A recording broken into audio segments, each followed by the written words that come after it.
Hey, what's going on, everybody? This is Coach D, the Wild Man, with another episode of MMA Fight Camp. All right, we're getting into what is going on this weekend, December the 3rd. We have the Ultimate Fighter finales going on with Demetrius Johnson taking on Tim Elliott. Tim Elliott went through the other 16 fighters and came out victorious, came on top. So he'll be the one fighting for the belt. Now, here's a question I got. Look at Tim Elliott's record. He's 10-6. He kind of got out of the UFC for a little bit and made it to the Ultimate Fighter to kind of get back on track. But he's not your stellar fighter. But yet he gets a chance to go for the belt. We have all these other fighters with better records in the weight class not being able to get this title shot. I get it. It's great entertainment. But what if he happens to, sneak Demetrius Johnson, gets a lucky shot in, whatever, and ends up winning the belt? I mean, before you know it, that belt is going to be back on somebody else's waist, So, is the Ultimate Fighter picking the next belt fighter the way to go, or how about putting those guys in the UFC and letting them, make their way up the ranks and then challenging for the belt? You got 16 fighters you could throw in the 125-pound mix in the UFC and create some new fighters, some new stars. With more seasoned fights, they get more opportunities to get better. Demetrius Johnson had to do the same way. He had to fight in the local cards, get better, make it to the top spot, and keep on winning. So give these guys the same chance. Don't just use the Ultimate Fighter as the only avenue for those guys to get a chance to be great. Because if they don't win, then what? They're right back to the local level. So looking forward to seeing the fight. And the funny part is the card is not too bad. The actual fight card is not bad at all. Okay, so the main event, of course, Demetrius Johnson versus Tim Elliott. Then you got the co-main event, which is going to be Joseph Benavidez versus Henry Cejudo. That's another great fight. And so I'm interested to see how that's going to go. Both of them got some skill sets that can upset the other person. Henry Cejudo's Olympic wrestling. Benavidez is very seasoned in the fight game. He knows his way around. Has fought Demetrius Johnson twice. So Johnson may have given him the blueprint to beat Cejudo. So that's be interesting. Okay, then you got Jake Ellenberger versus George Masvidal. That's another good fight. Jake Ellenberger still trying to get back into that upper echelon of the fight game. Right now he's up and down. 1 minute he's doing good, another minute he falls off. So kind of see where that's going to go. George Masvidal, consistent fighter, man. He seems to get the job done when it's time to get it. So let's see what happens. Then, hey, one of our local stars, Sarah McMahon versus Alexis Davis. That's going to be a good fight. Of course, Alexis out of South Carolina, so let's see.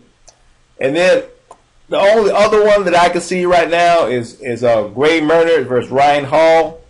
I think Ryan Hall was from the last Tough. So let's see what he brings to the table. Gray Murner, one of the original Tough fighters. So let's see if he got anything left in his tank, or is he going to be wrapping it up? So we'll see. So that's the card on December the 3rd. Looks pretty decent. I'm looking forward to seeing it. But all that leads to my current question. This is for all my South Carolina and North Carolina fight fans. Who do you think, out of all our belt holders and fighters in general in the Carolinas, who you think can make it to the Tough? Okay? That's the kind of interesting thing I want to find out from all the fight fans. I would like you to tell me which fighters, your local fighters, you think have the skill set to make it on one of the Tough episodes and be able to win and go for a belt. Who do you think is qualified? Like I said, tell me who your favorites are. Let us know, and I will follow those fighters and try to get as much press on them as I can. Try to get their interviews done. Try to write some articles about them. Really try getting into who those fighters are. But it's up to you as a fan to tell me who they are. Tell me who the ones you think have a chance to be great. Of course, I have my opinions. But I'm a journalist. I mean, I'm supposed to be as neutral as I can.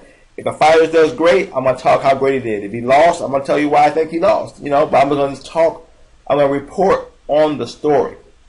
But you as the fans, you are the ones that get the promoters to pick that fighter and to put him on the cards so you can see them fight. So it's up to you to tell the promoters who are some of the best fighters. So let me know who you think are some of the fighters that we should be looking at in the Carolinas. So I could definitely follow them. Because, I want to see the best fights. Because the local fights are the breeding grounds for all these champions. Demetrius Johnson didn't become a champion overnight. John Jones didn't become a champion overnight. Ronda Rousey, Conor McGregor, Nate Diaz, all those guys didn't become champions overnight. They had to earn their stripes. They had to grind in the local events and earn their names and get up there to where they could become champions. So that's why I'm so invested in local fighters. That's why I'm called MMA Fight Camp, because I want to see what local fighters are doing what, so they can get to the top level, so that I can talk about how they made it up the ranks to become stars. Let's say we got some females like Lexicana. They're in Invicta now. You know what I'm saying? We got some up-and-coming fighters having a chance to get in Invicta. So we got some great things happening from promotions. We just need to talk more about it. That's what Fight Camp Promotion is all about. Talking about the next fighters, who's going to do what, and how they're going to get there. Okay, that's what it's all about, man. Is getting to the next level. So follow your local fighters. Be a fan of who they are. Talk about them. Share what they do. Get more exposure. Like them on their Facebook page. Like them on Instagram. Follow them. They got videos. Follow their videos. Do all the things that a fighter needs to build their name recognition, and I will help talk about it as well, so I can get involved with what you're doing, so we can push them to the next level. Fight Camp Promotion is about pushing that fighter. So you'll hear more articles about them. You'll see more videos about them. So I said I will go out to any fighter in the Carolinas and do a fight and do a training video with them. I will come out there and do an interview with them. I will do a bio with them. I will help brand them so that they can get more exposure. But you as the fan, you have to talk about them. You have to go who they are or what they're going to do. You know what I'm saying? If you're not doing that, then nobody knows about them. Your job is to follow your fighter. And that local fighter will get recognition because of it. So that's what we're going to do. We're going to see if we can't create the next fighter that goes to the Ultimate Fighter. Alright? So support your fighters, man. Make sure you look at what's coming on December 3rd with Demetrius Johnson and Tim Elliott, because I will be there. There's something we can talk about. All right. Also, we can talk about what's going on with Conor McGregor and losing his belt. The freaking commission with daggone. We got Tim Kennedy. We got George St. Pierre. We got Cain Velasquez. We got Donald Cerrone. We got Dillashaw. Okay, we got all these guys creating a committee to support fighters. Now that's pretty bold statement, considering these guys are top level fighters. So when you got top level fighters saying there's a problem, there really must be a problem, because they're probably getting paid pretty well. Look at Jordan St. Pierre; he don't need no money. You know what I'm saying? So for him to come out there and talk about what's going on, something must be real. Okay, that's what we're going to talk about next. We're going to really get into it. So I will let everybody know the Ultimate Fighters come on December 3rd. Who is your local fighter that you can think will be on the next Ultimate Fighter? Okay, who do you think can make the grade? Comment on this article with your person or put it in my inbox. Let me know who you are. Let me know who the fighter is, so that I can follow them and see where they're going to go.